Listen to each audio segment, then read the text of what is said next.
So I thought I'd kickstart this little series I'm going to do for my top 5 favorite platinums and different genre types. And today I'm just going to do an overall list for my favorite platinums of all time. I am sure that no one's going to have the same list as me, and I'm just like you, no one's probably going to have the same list as you. But if anyone does have the same, I'm going to put my head down the toilet and do a 360 spin. That's how sure I am no one's going to have the same list. So number 5 on the list is Uncharted 2, but in reality, any of the Uncharted games could go on here because they're all unbelievable. The reason I put Uncharted 2 down first is because when my mom finally brought me the PS3, I remember one of the best gaming days I ever had in my entire life. So I didn't get the PS3 on launch because it was just too expensive for my family back then, but I got it like 2 years after it came out. And I remember I got it about 8 o'clock at night. By the time I set it up and everything like that, it was like 10 o'clock. And so I got to play for a couple hours, and I was up like till 2 o'clock in the morning. Then my mom coming in, booting down the door and telling me to go to bed before she threw the PlayStation out the window. So I went to bed, and the next morning, I've never woken up this early before. I woke up at like 6 o'clock, and I just sessioned the game from 6 o'clock in the morning till probably 9 o'clock at night. And I've just never in my life had so much fun playing a game like Uncharted. And because I just leaped from the old generation to the newest generation, you know, and Uncharted 2 was one of those games I got so much the feedback on it was just so good, and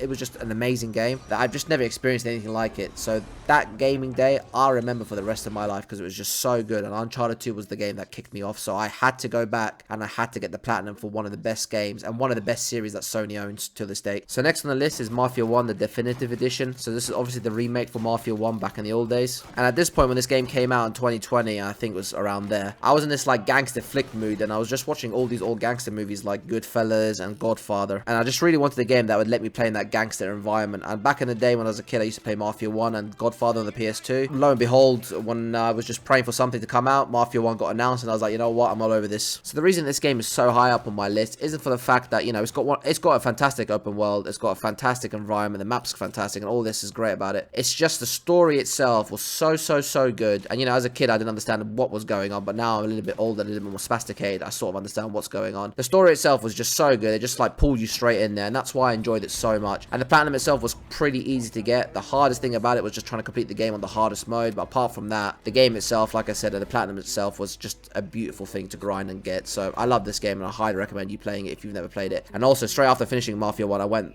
and finished Mafia 2, which in my opinion is just not as good as the first one, but still holds up quite well. So number 3 on my list is Hogwarts Legacy. I am a massive Harry Potter nerd. I love everything to do with Harry Potter. I'm not just talking about gaming, I'm talking about the books and just the whole universe of Harry Potter. For the past 10 years, I've been calling for a game like this to come out. I've told all my friends that if they release an RPG, something to do with Harry Potter, where you're in the Hogwarts universe, where you become a student, you get to do everything that a student would do, I guarantee you that it would sell so well. And look what happened. 2023 became the best-selling game. Now look, the game itself isn't anything special. If this game didn't have the Harry Potter brand and it had something else, it wouldn't be anywhere near on my list. It wouldn't be this high up. But because it's got the Harry Potter brand, because you get to be a student, you get to go into Hogwarts and actually live as that student lifestyle, that's what made this game so special. It put a smile on my face, the fact that, you know, you get to go to Hogwarts, you get to choose your house, you get to explore a little bit, do some classes, etc. The story itself wasn't fantastic, but living in that universe and being connected to Harry Potter is what made this game so special to me. So what I'm hoping for now in the future, because obviously they're going to make the second game because of how well this game did, is I'm hoping for a little bit of a darker story, and maybe something where it doesn't have to be Voldemort, but you know, like how Harry and Voldemort had their fight over 7 books, maybe it could be you and someone else having a fight over a couple of games. You know, I think that would be fantastic. But whatever they decide, I'm going to be there, because like I said, this is one of my favorite franchises in the world right now, so I cannot wait for the second one to come out. So Marvel Spider-Man 2 is second on my list. Now, you can really put any of the Spider-Man games on there, they're all fantastic. I remember when I was a kid, I was playing the second Spider-Man on the PlayStation 2 and swinging around the city and doing all those pizza delivery missions there. It was so much fun, and the fact now, like 20 years later or whatever it's been, I can finally play Spider-Man game and enjoy myself is just phenomenal. So the reason I put the second Spider-Man as my favorite out of all 3, and technically it's the third Spider-Man, but that's another discussion for another time. The reason it's my favorite is I felt the trophy list was absolutely perfect. Every single trophy in the game had some sort of Easter egg or some sort of reason behind it, or something to do with the comics or the movies, etc. So I just felt like all 3 of them, like compared to the first one where you just have to go around the different districts and just fight crime and just do some random things, basically it was just put there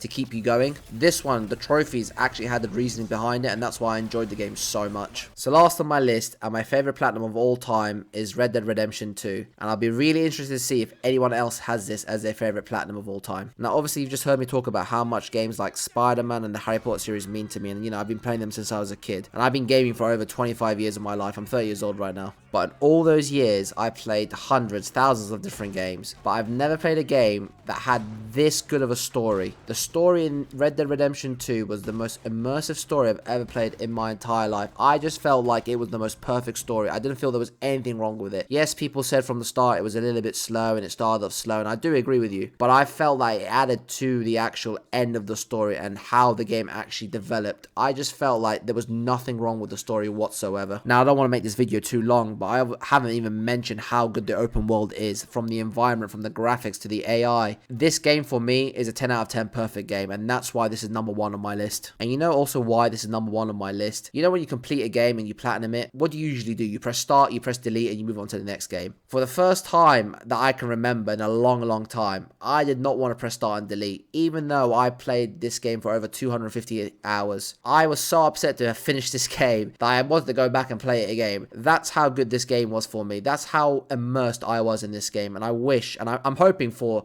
and I think they're going to remaster this game for the PS5, and if they do, I'm going to get back on it. I'm going to play it for another 200 hours and get the platinum again, because that's how much I love Red Dead Redemption 2. So yeah, that's my list. Again, I'll be very interested to see what you guys have as your favorite platinums. Let me know below, and again, I'll just be very interested to see as well if anyone has Red Dead Redemption 2 as their favorite platinum. I know it's a fantastic game, but as a platinum, it's a bit of a grind, but again, I enjoyed it so much because of the game. But thank you again for all the support that you guys have shown me in the last couple of videos, and I'll catch you guys in the next video. Peace.